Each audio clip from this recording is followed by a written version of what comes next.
Well, hello, tribe. It's wonderful to be with you today. My name is Emily Potter, and I'm the director of the Lightworker Musicians Tribe and the Million Kisses Foundation. And as always, it's good for you to know that all of the questions that I do my live videos about came from conversations that I've been having with you. So this one came yesterday. I was having an exchange with one of our tribe sisters, and she wrote to me that she didn't feel like her music was all that. That's her quote. And so I want to ask you, do you feel similar feelings that you don't feel like your music is really all that? And that meaning that it's just not that great. It's kind of subpar. It's a little bit mediocre. It's not as good as other people's, whatever the dialogue is in your head. So I want to let you know that you have a habit. If this is something that you are landing on, that you don't feel like your music really is all that, it's just kind of okay, you have a habit of comparing yourself to other people.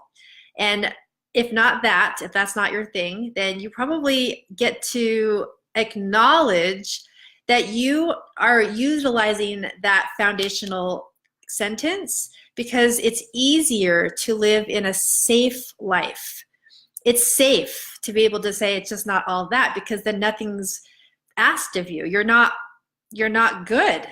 And you can say, yep, see, she just told me that I'm not good. Yeah, so whatever, I'll just play, here and there. I'll just do subpar, mediocre stuff because it's really not all that. It's a really wonderful place to stay safe. So perhaps that's something for you to acknowledge. Number 3 is that if you're saying the words, my music really isn't all that, it's a possibility that you're doing what I call the false humility trick. Here's the false humility. So I'm a big believer in humility, the real kind, the authentic kind.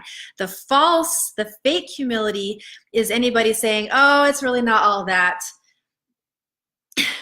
and then asking for something to come from that. No, it really is good. Oh no. I'm so humble. No, I'm really not that good. No.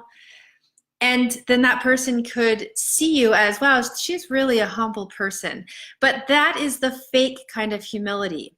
The true ascended master kind of humility, if you've ever studied any ascended masters, there's amazing amounts of self-awareness of I am that I am. I have gifts, I have talents, I have things to offer, and I don't need to pretend that I'm anything less than absolutely all that I am. This is the true humility. So another example of the false humility, it's important to say because I want you to actually acknowledge that this is what you're doing, the false one. If you're saying, I'm not all that, and you're staying in that safe place and you're comparing yourself to other people, you have a lot of slams against you there of really just believing that you're really not all that. That's a really great acknowledgement that that's happening for you. Another example of the false humility, you're on stage and you come back off stage and they're like, oh my gosh, that was so good. Oh, no, I could have gotten better. I could have done that.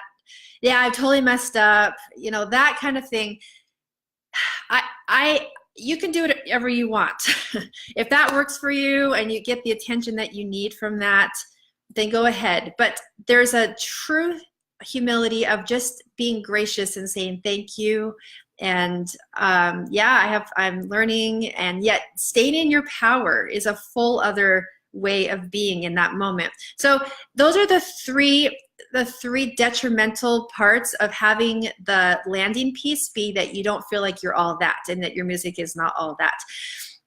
I'm going to say them again. You spend your time in comparison energy, that you don't feel like you're all that because you're looking at that and that and that, and they are all better than you. Number 2 is that you live in a safe world. You're not all that, so nothing's required of you. You have no responsibilities. You're not that. You're not all that at all. Number 3 is that you create that habit of false humility. Okay, so what I loved about this exchange with this sister yesterday, this tribe sister, is that we continued the conversation, and then she gave her own solution. After saying she doesn't feel like her music is all that, then she said this, and this is profound. She said, all my music is an outlet for my emotions. It allows me to stick my head out of my hiding place and be vulnerable. And that takes me into a step-by-step process that creates bravery to go after the passions and desires and goals after being broken from past things that she has experienced. So I read that in her message to me, and then I reflected it back to her. I said, that's what makes your music all that. What you just said to me, you just answered your own, you just dissipated the illusion that your music isn't all that. Let me read it again to you. Now, before I do, I want to say that in this tribe, if you're allowed to believe that your music isn't all that. If you're in the midst of a music competition, okay, you're being judged by actual judges, and you have a competition, and it's either number 1, number 2, number 3, they get selected and you do not, then you're allowed to have those feelings of like you're not all that, and then you get to have that process if that's what you're doing. Number 2 thing is, if you have a huge hole inside of you that you need other people to fill so that you feel like you're all that, if that's the game that you want to play, then by all means play it. I will not be taking that away from you. But the rest of you, you're here and you are on that same plane as this beautiful sister of ours.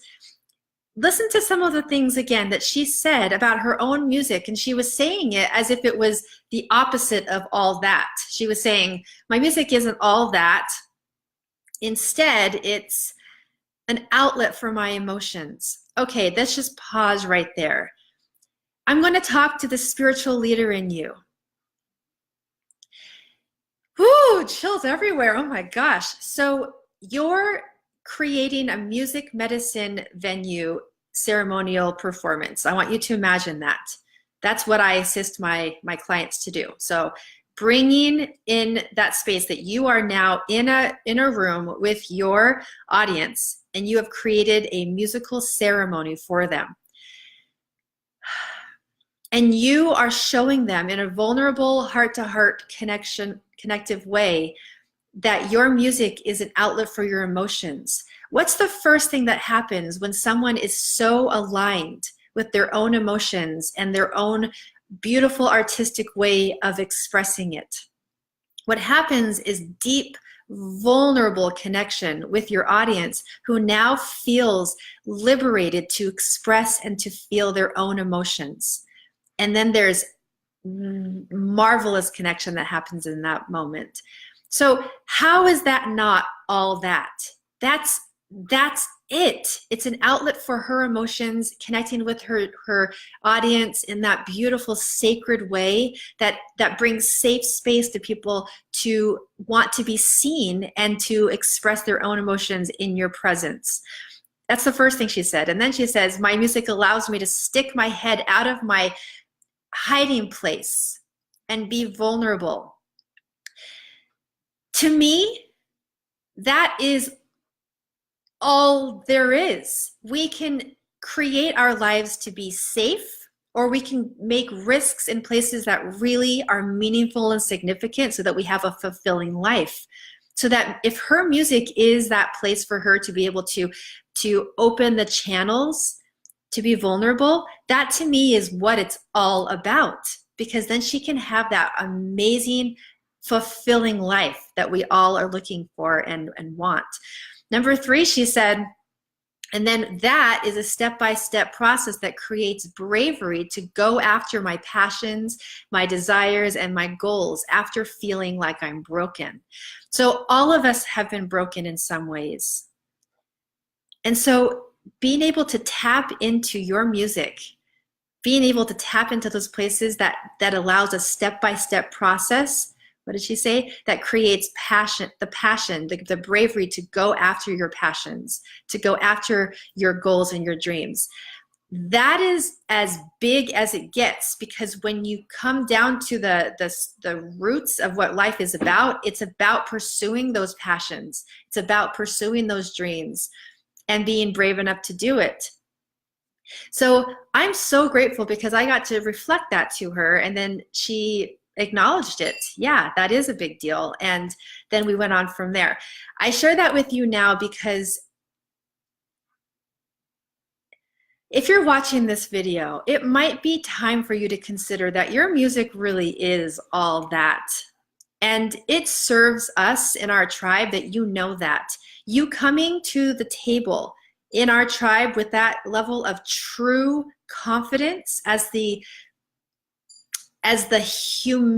humble servant with music medicine flowing through your veins. Come like that.